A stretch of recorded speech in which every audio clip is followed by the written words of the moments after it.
अस्सलाम वालेकुम क्लास। आज हम जो है अपना चैप्टर नंबर 4 स्टार्ट करेंगे। चैप्टर नंबर 4 हमारा है the valuation of long term securities. ठीक है। So valuation of long term securities को हम जो है इसको मैं आपको समझाना शुरू करती हूँ, और साथ साथ जो है इसमें जो है हम लोग क्वेश्चंस भी इसको सॉल्व करेंगे। ठीक है। सो इस चैप्टर को स्टडी करने के लिए आपके पास जो है जो हमारे पास जो हम लोग बाद में सीख सकेंगे, इसके बाद एंड में हमें कौन कौन सी चीज़ें समझ आ जाएंगी। उनमें सबसे पहले तो हमारे पास होगा कि हम distinguish among various terms use to express values. ठीक है। सबसे पहले जो हम उन डिस्टिंग्विश कर सकेंगे उन वेरियस टर्म्स को जो सर्टन वैल्यूज़ को एक्सप्रेस करती हैं। Number 2, value of bonds, preferred stocks और कॉमन स्टॉक्स को हम लोग अंडरस्टैंड कर सकेंगे, हम इनको कैलकुलेट कर सकेंगे, और हम इनकी टाइप्स को भी पढ़ सकेंगे और उनके दरम्यान में डिफ्रेंशिएट कर सकेंगे। इसके अलावा जो है हम जो कैलकुलेट कर सकेंगे रेट ऑफ रिटर्न्स को, या इनको हम यील्ड्स भी कहते हैं, of different types of long term securities. ठीक है। लॉन्ग टर्म सिक्योरिटीज़ में आपके बॉन्ड्स की आपके पास जितनी भी टाइप्स आती हैं, चाहे वो अभी आप पढ़ेंगे परपेचुअल पढ़ेंगे, कूपन पढ़ेंगे, डिस्काउंट कूपन पढ़ेंगे। सो वो सारी जो है इसमें आपको जो है वो लॉन्ग टर्म सिक्योरिटीज़ में आपके पास बॉन्ड्स की बहुत सारी टाइप्स हैं, उनको जो है आप रेट ऑफ रिटर्न भी उनका कैलकुलेट कर सकेंगे और उनके दरमियान में जो है वो डिफ्रेंशिएट भी कर सकेंगे। इसके अलावा आप लिस्ट कर सकते हैं और एक्सप्लेन कर सकते हैं number of observation regarding the behaviour of bond prices. ठीक है। और उनकी प्राइसेस को जो है आप ऑब्जर्व भी कर सकते हैं, उनका बिहेवियर भी आप स्टडी करेंगे इसमें। तो सबसे पहले हम जो है यहाँ पे देखना शुरू करते हैं the valuation of long term securities हमारे पास कौन कौन से आ सकते हैं। सबसे पहले नंबर 1 पे हमारे पास है distinctions among valuation concept. Number 2 हमारे पास bond valuation. Number 3 preferred stock valuation. Number 4 हमारे पास कॉमन स्टॉक वैल्यूएशन है। और नंबर 5 यानी कि सबसे लास्ट में हम लोग पढ़ेंगे रेट ऑफ रिटर्न और यील्ड्स को। यहाँ पे हमारे पास जो है शुरू में हम सबसे पहले जो है ना वैल्यूज़ देखते हैं कि हमारे पास जो है ना हम वैल्यू को कैसे जो है इस सर्टन को जो हमारे पास टर्म्स आएंगी हम उनको कैसे जो है समझेंगे कि ये हमारे पास क्या है। लिक्विडेशन वैल्यू आपके पास क्या होती है। लिक्विडेशन वैल्यू जो है आपके पास रिप्रेजेंट करती है सर्टन अमाउंट ऑफ मनी को जब आप रियलाइज़ करते हो एक एसेट या ग्रुप ऑफ एसेट्स को, जब आप उन्हें बेच देते हो। ठीक है। जब आप उन्हें सोल्ड कर देते हो तो जो आप उनको लिक्विडेट मतलब आप जब उन्हें बेचते हो जो पैसा आपके पास आता है तो उसको आप जो है ना उसको आप लिक्विडेशन अमाउंट या लिक्विडेशन वैल्यू भी कहते हो। सही है। So liquidation value is basically आपके पास जो है ना आपके पास short term liquidation, long term liquidation जो आपके पास होती है। तो बॉन्ड आपके पास जो होती है वो लॉन्ग टर्म सिक्योरिटी है आपके पास, तो वो लॉन्ग टर्म आपके पास उसकी लिक्विडेशन वैल्यू है, मतलब उसकी आप उसको लॉन्ग टर्म में सेल आउट कर सकते हो, शॉर्ट टर्म में वो आप उसको सेल आउट नहीं कर सकते। Going concern value, going concern का जो है वो आपका अकाउंटिंग का कॉन्सेप्ट है। अगर आपको याद हो तो आप लोगों ने अकाउंटिंग में पढ़ा था कि बिज़नेस आपका जो है वो एक गोइंग कंसर्न है, मतलब जो अगर आपका बिज़नेस चल रहा है वो आपका चल रहा है, उसको आप उसमें जो भी प्रॉफिट कमा रहे हो उसमें आपका रनिंग बिजनेस है, उसमें आप कुछ ऑपरेशंस कर रहे हो, तो सर्टन जो है वो आपका गोइंग कंसर्न वैल्यू आपकी आती है। जो आपकी फर्म होती है वो सोल्ड उसमें जो सेल आउट की जाती है कि वो कंटिन्यू बिजनेस ऑपरेशंस में जो होती है उसकी वैल्यू डिफरेंट होती है बनस्बत उस फर्म की जो गोइंग कंसर्न वैल्यू में अब नहीं रही हुई होती, या फिर वो खाली बिल्डिंग है। ठीक है। जो चलता हुआ बिजनेस होता है उसकी डिफरेंट प्राइस होती है। बुक वैल्यू आपके पास क्या होती है। बुक वैल्यू आपके पास रिप्रेजेंट करती है दो चीज़ों को। अगर आप अकाउंटिंग आपने पढ़ी हो तो वो एसेट होता है या फिर आपका फर्म होता है। ठीक है। दोनों में डिफरेंस है। एसेट आपके पास क्या होता है, एसेट आपकी जो अकाउंटिंग वैल्यू ऑफ एसेट है। ठीक है। जो आपका asset cost minus it's accumulated depreciation, जब आप बुक वैल्यू लिखते हो अपनी बैलेंस शीट में, अगर आपको याद होगा तो आपने किस तरीके से सॉल्व किया हुआ है कि एसेट को आप माइनस करते हो एक्यूमुलेटेड डेप्रिसिएशन से तो आपके पास एसेट आ जाता है।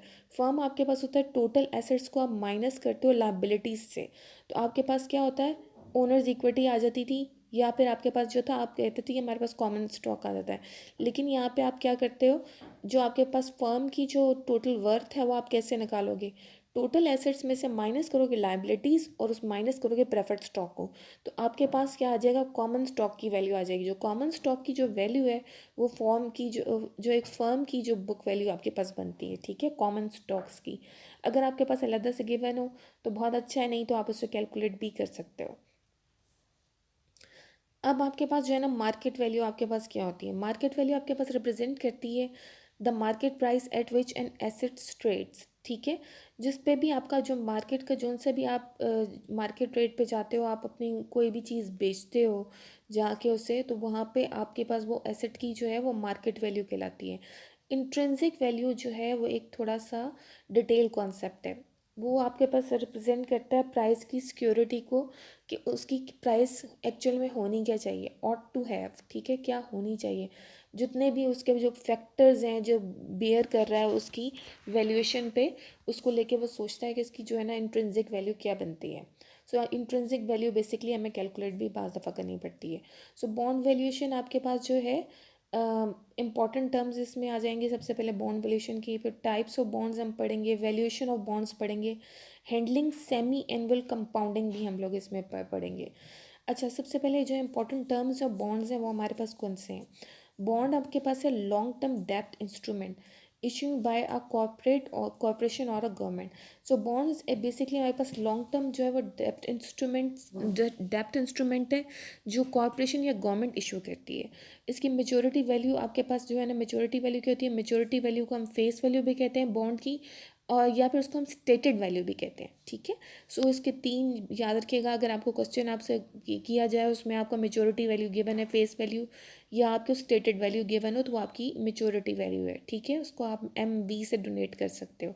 In this case of a US bond the face value is usually $1000, ठीक है।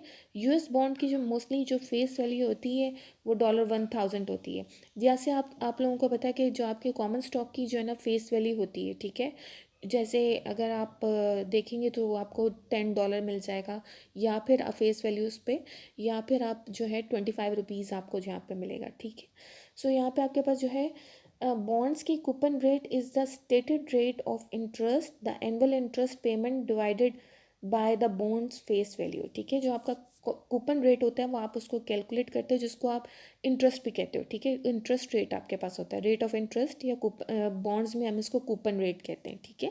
Rate of interest, annual interest जो पेमेंट है उसको आप डिवाइड करोगे बॉन्ड की फेस वैल्यू से, तो आपके पास आ जाता है कूपन रेट, सही है। सो ये आप चीज़ें याद रखिएगा कि आपके पास जो है एनुअल इंटरेस्ट को आप जब पेमेंट को आप डिवाइडेड बाय करोगे बॉन्ड की फेस वैल्यू से, तो आपके पास आ जाएगा कूपन रेट। तो आपके पास डिस्काउंट रेट आपके पास क्या होता है, डिस्काउंट रेट आपके पास is depending on the risk of the bond and is compose by the risk free rate plus a premium for risk. Discount rate आपके पास जो है वो कैपिटलाइजेशन रेट भी आप इसको कहते हो। ये आपका जो है ना डिपेंडेंट ऑन रिस्क, ठीक है। वो आपका उस रिस्क पे बनता है। जब भी जो आपको पता है कि जब भी आप कोई बिज़नेस कर रहे होते हो उसमें आपका सर्टेन जो है ना आपको मालूम होता है रिस्क फैक्टर्स क्या होते हैं, रिस्क आपके पास क्या होता है, ठीक है। सो आपके पास जो डिस्काउंट रेट है वो आपका कैपिटलाइजेशन रेट भी बनता है, और वो आपका डिपेंड करता है जो रिस्क ऑफ बॉन्ड है, ठीक है। या फिर जो और and is compose of the risk free rate plus a premium for risk, ठीक है। वो आपका कंपोज करता है रिस्क फ्री रेट पे, या फिर आपका जो है ना प्रीमियम फॉरेस्ट की आपको क्वेश्चन में गिवन होता है, ठीक है। तो सबसे पहले हमारे पास आ जाता है प्रीपेचुलर बॉन्ड। सबके पास प्रीपेचुलर बॉन्ड आप क्या कौन सा बॉन्ड होता है जो कभी मेच्योर नहीं होता, ये इन्फिनिटी होता है, ठीक है। इसकी जो लाइफ होती है इनफाइनाइट लाइफ होती है, ठीक है। सो इसको बेसिकली जो हम जो है इसकी वैल्यूएशन कर रहे हो तो इसका जो मेन फॉर्मूला बनता है वो आपके पास जो ये वाला फॉर्मूला है इसको हम लेके कैलकुलेट करेंगे, सही। जो रिड्यूस फॉर्म होती है इसको, ये बाकी वाला जो फॉर्म है ये वाली आपके पास जो आपको नज़र आ रही है, ये बेसिकली कैलकुलेट करने में जो है ना हम इसको कैसे हमने जो है ना इसको रिड्यूस किया है इस इन्फिनिटी से यहाँ तक कैसे लेके आए, ठीक है। ये आपको लास्ट में नज़र आ रहा होगा इनफाइनाइट का जो है ना यहाँ पे आपके आपको जो है यहाँ पे नज़र आ रहा होगा, ठीक है। सो यहाँ पे हम जो है ना इसको कैलकुलेट करना शुरू करते हैं। सो ये bond P has a for example आपके पास क्वेश्चन है कि bond P has a $1000 face value and provides N 8% annual coupon. The appropriate discount rate is 10%। What is the value of the perpetual bond, ठीक है। अगर bond P एक आपके पास bond है और उसकी 1000 की जो है आपके पास फेस वैल्यू है, और वो आपको 8% जो है वो 8% एनुअल कूपन दे रहा है, तो आपके पास जो है अप्रोप्रिएट डिस्काउंट रेट जो है वो आपके पास 10% है। तो what is the value of the perpetual bond, आप परपेचुअल बॉन्ड की जो है ना वैल्यू कैसे जो है फाइंड आउट करेंगे। फॉर्मूला आपके पास क्या था, V is equals to I divided by KD। So I आपके पास क्या है, यहाँ पे आई आपके पास जो है, आई आपके पास जो है वो है आपके पास आपका एनुअल कूपन। ठीक है, एनुअल कूपन बॉन्ड जो है हम लोग इस तरीके से फेस वैल्यू को हम मल्टीप्लाई करते हैं, जो आपके पास प्रोवाइडेड 8% एनुअल कूपन है, आप उसको इससे मल्टीप्लाई करेंगे। ठीक है, तो आपके पास 80 आ जाएगा। KD आप कैसे निकालते हैं, KD आपके पास जो है डिस्काउंट रेट है। ठीक है, वो ऑलरेडी आपके पास क्वेश्चन में गिवन है।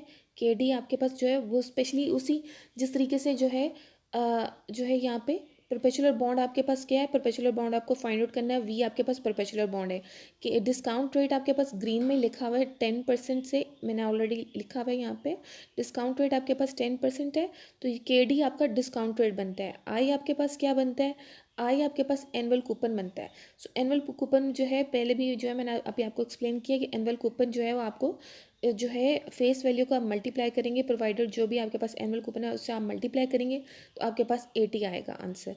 ठीक है, KD आपके पास आ जाएगा 10% और V आपके पास आएगा जो आई डिवाइडेड बाय K। ठीक है, यानी कि कूपन रेट को आप डिवाइडेड बाय डिस्काउंट रेट करेंगे तो आपके पास आ जाता है 800। सो ये आपके पास परपेचुअल बॉन्ड को कैलकुलेट करने का तरीका है। ओके, सो ये हमारे पास ये क्वेश्चन हो गया। इसके बाद जो है मैं आपको परपेचुअल बॉन्ड के सर्टेन क्वेश्चन दूंगी, वो भी आप सॉल्व किएगा। ठीक है, मैं पिछले हफ्ते जो है ना वीडियो इसलिए अपलोड नहीं कर सकी क्योंकि मेरी तबीयत थोड़ी ज़्यादा ख़राब हो गई थी। ठीक है, सो उसमें जो है ना वीडियो बनाना मेरे लिए पॉसिबल नहीं था। सो यहाँ पे जो है इसकी जो है आपके पास जो है यहाँ पे सर्टेन जो है यहाँ पे जो है वो आंसर भी आ गया आपका। ठीक है, उसको जो है हम फर्दर जो है यहाँ पे आप उसको देख सकते हो कि किस तरीके से जो है ना उन्होंने यहाँ पे मैंने जो है यहाँ पे लिखा हुआ है ट्रिक्स किस तरीके से आप यूज़ कर सकते हो इसको। ठीक, सो यहाँ पे हम नॉन ज़ीरो कूपन बॉन्ड जो है उसको फर्दर हम डिस्कस इसी वीडियो में कर देती हूँ। इसके अलावा मैं एक दो और क्वेश्चन अगर मेरे से हो सका तो मैं आज ज़रूर करवाऊँगी। A non zero coupon bond paying is a coupon paying bond with a finite life. अच्छा, इसकी आपके पास जो होती है जैसे परपेचुअल बॉन्ड तो इसकी इनफाइनाइट लाइफ थी, इसकी जो कूपन बॉन्ड होता है इसकी फाइनाइट लाइफ होती है। ठीक है, यहाँ पे बॉन्ड्स जो हैं वो आपकी उसकी लाइफ से जो है ना मोस्टली रिप्रेजेंट करते हैं उनकी करेक्टर या उनका जो है वो किस तरीके से बिहेव करते हैं। ठीक है, परपेचुअल बॉन्ड जो होता है उसकी इनफाइनाइट है, जो आपके पास नॉन ज़ीरो कूपन बॉन्ड है उसकी फाइनाइट लाइफ है। ठीक है, सो आपको पता है कि जो आपके पास यहाँ पे है उसमें KD आपके पास जो है ना वो डिस्काउंट रेट है, जो आई आपके पास है वो आपके पास जो है आपका जो है वो एनुअल कूपन रेट है। ठीक है, सो V आपके पास जो है वो आपके पास जो है ना बॉन्ड है, नॉन ज़ीरो कूपन बॉन्ड जो है आपका V होगा। सही, सो यहाँ पे आपके पास जो है ना MV आपके पास जो है MV आपके पास क्या होगा, MV आप इसमें जो है मेचोरिटी वैल्यू। ठीक है, तो इसमें आप जो है यहाँ पे देखो, यहाँ पे आपको जो है ना फर्दर आपको यहाँ पे क्वेश्चन जो है वो सॉल्व करके जो है क्वेश्चन मैं आपको बताती हूँ। ये आपके पास लिखा हुआ है bond C has a 1000 face value and provides N 8% annual coupon for 30 years. The property discount rate is 10%, what is the value of the coupon bond. ठीक है, सो यहाँ पे हमारे पास जो है दो फॉर्मूलाज आ जाते हैं।